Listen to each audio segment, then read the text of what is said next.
Mambo ni moto. Karibuni tena Gehamasa, kijiwe pekee ambacho ukweli unatajwa bila kupepesa macho wala kupamba rangi. Leo hali imechafuka zaidi ya tulivyotegemea.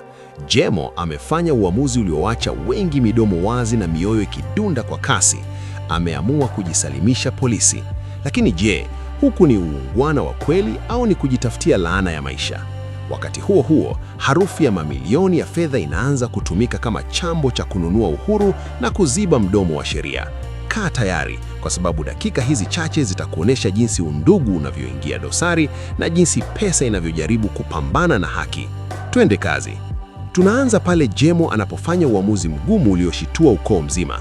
Akiwa amechoka kukimbia kama mkimbizi na kuishi maisha ya kivuli, Jemo anakwenda moja kwa moja kituo cha polisi. Kwa sauti ya kishujaa lakini iliyojaa maumivu makali, anajitambulisha. Mimi ni Jamal Karaba, ndiye niliyempiga risasi Hashmet Klich. Nichukueni. Huku nyuma, mama yake anapiga yowe la kukata tamaa. Azizi analia kwa uchungu, lakini Jemo ameshafanya uamuzi ambao haurudi nyuma. Anasema anataka kuwa kama mjomba wake Jevdet, mtu aliyesimamia makosa yake na kukubali kubeba msalaba wake mwenyewe. Huku mtaani, habari zimeshasambaa kama moto wa kifuu. Watu wanajiuliza, hivi Jemo amepata wazimu au ndio uungwana wenyewe? Lakini Azize, ingawa moyo unamuuma kama dada, anasimama kidete akiamini hili ndilo jambo sahihi. Jemo lazima alipe gharama ya alichokifanya ili watoto wetu wasijifunze kuwa kosa linaweza kununuliwa na fedha. Lakini je, mama yake Jemo atakubali mwanawe akaozee gerezani wakati kuna njia nyingine? Wakati Jemo akiwa selo, Devran hajatulia hata kidogo. Hawezi kuvumilia kuona shemegi yake anasota gerezani. Anaingia hospitalini kumwona Hashmet ambaye bado ana maumivu makali, lakini haji mikono mitupu. Anakuja na ofa inayoweza kumfanya hata kipofu aone mwangaza.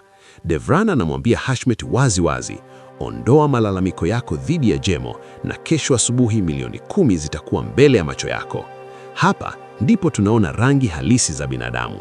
Nekla, ambaye mwanzo alikuwa akipiga kelele za kutaka Jemo anyongwe, anasikia tu neno milioni 10 na masikio yake yanavimba kwa tamaa. Anaanza kupiga mahesabu ya kununua nyumba za kifahari na maisha ya kishua. Hata Hashmet mwenyewe anaanza kutetereka. Anajiuliza kama risasi moja ina thamani ya milioni 5, basi labda ingekuwa bora apigwe risasi nyingine zaidi ili awe tajiri wa kutupwa. Ni aibu ya mwaka kuona damu ya mtu inageuzwa kuwa biashara ya mamilioni, huku Yusuf, mwana wa Hashmet, akishindwa kuamini anachokisikia kutoka kwa baba yake mwenyewe. Huku mapambano ya Jemo yakiendelea gerezani, kule nyumbani kwa kina Alaz, meza ya chakula imekuwa uwanja wa vita ya maneno. Mama Pervin amemwandaa Hazar kama mfalme anayerejea nyumbani, jambo linalomkera Devran kiasi cha kumfanya ashindwe hata kumeza mate. Vahap naye amekaa meza moja na Hazar kwa shingo upande, akijikuta kwenye msukosuko wa kukubali mwana ambaye hakuwahi kumjua. Hazar anacheza karata zake kwa umakini mkubwa, anajifanya mpole na mtu anayetafuta amani, lakini anachochea moto wa usaliti. Devran anajua fika kuwa Hazar ni nyoka na anapanga mpango wa siri wa kuuza silaha kwa kampuni ya logistic kule Misri ili kupata pesa za kunyamazisha wazee wa ukoo na kulinda himaya yake. Lakini Hazar, akisaidiwa na ujanja wa Bade, anafanikiwa kunusa mpango huo na anataka kuutumia kumfanya Devran aonekane msaliti mbele ya macho ya baba yao mwenyewe. Vita hii sasa imehama kutoka kwenye damu na kwenda kwenye akili na ushawishi. Mambo yanazidi kuwa moto kuelekea mwisho. Jemo yupo gerezani akisubiri hatima yake. Hashmet anapiga mahesabu ya zile milioni 10 huku akiumwa na jeraha, na Devran anapambana na nyoka aliyekwisha ingia ndani ya nyumba yake. Lakini swali kuu linabaki kwako mtazamaji. Je, Hashmet akichukua zile milioni 10 na kumwachia Jemo, uadilifu wa familia ya Alaz utabaki wapi?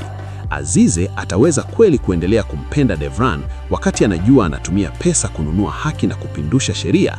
Na je, Hazar atafanikiwa kumwangusha Devran mbele ya wazee wa ukoo kwa siri hii ya silaha anayoifukua? Tuandikie maoni yako hapo chini.